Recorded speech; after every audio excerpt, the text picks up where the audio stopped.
madam. If the cost price of an item 4,500 and its selling price is 3,500, then the loss percentage is wrong. இப்போ என்னென்ன கொடுத்துருக்காங்கன்னாக்க cost price வந்து rupees 4,500, selling price வந்து rupees 3,500. அப்போ இதில் எவ்வளோ loss? 1,000 loss. அப்போ loss வந்து rupees 1,000. அதனால லாஸ் பர்சன்டேஜ் நம்ம நார்மலாக ஃபார்முலா போடுவோம், இதுதான் தெரிஞ்சுக்கோங்க. லாஸ் பை காஸ்ட் பை எப்பயுமே வந்து நம்ம என்ன செய்யணும் அப்படின்னா லாஸ் கண்டுபிடிக்கணுமா, லாஸாக இருந்தாலும் ப்ராஃபிட்டாக இருந்தாலும் காஸ்ட் பைஸை கண்டுபிடிக்கணும். அப்போ லாஸ் என்ன செய்யணும்? லாஸ் 1,000 பை காஸ்ட் பைஸ் எவ்வளவு? 4,500 into 100. Normal formula.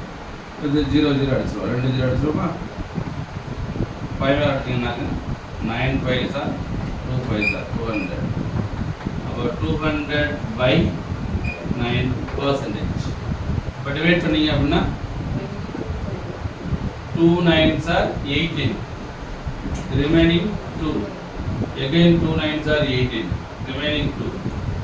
About 22 by 9%. இது நம்ம நார்மலாக ஃபார்முலா பேஸில் போடுவோம். நீங்கள் என்ன செய்ய, இதில் இது வந்து ஃப்ராக்ஷனில் தான் வருது. அப்போ நம்ம அப்ராக்சிமேஷனாக போட்டால் வந்து ஈஸியாக இருக்குது. அப்போது இதில் 10% நம்ம காஸ்ட் பேஸ் தான் கண்டுபிடிப்போம். ப்ராஃபிட்டாக இருந்தாலும் லாஸாக இருந்தாலும் காஸ்ட் பேஸ் தான். அப்போ இதில் 10% அளவு 450 ரூபா. அப்போ 20% 900.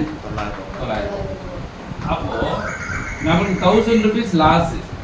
அப்போ நம்மளுக்கு இப்போ லாஸ் பர்சன்டேஜ் 20க்கு மேலே தான் இருக்கணும். அப்போ ஆப்ஷன் என்னென்ன இருக்குது? 20க்கு மேலே அப்படி பார்க்கணும். இப்போ பாருங்க, இவ்வளவுக்கு போட வேண்டிய அவசியம் கிடையாது.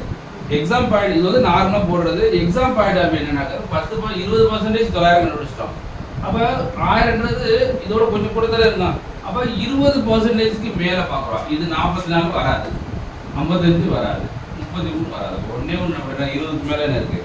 கொஞ்சம் தான் வரணும். அது 20க்கு மேலே 33, 20க்கு மேலே 40, 20க்கு மேலே தான். அப்போ 900 100 எக்ஸ்ட்ரா இருக்கு. அப்போ 20% கூட. அப்போ ரிமைனிங் அப்படின்னா இருக்கு 22 2/9%. இதுதான் எக்ஸாம் பாயிண்ட் ஆஃப். இது வந்து நார்மல் மெத்தட்.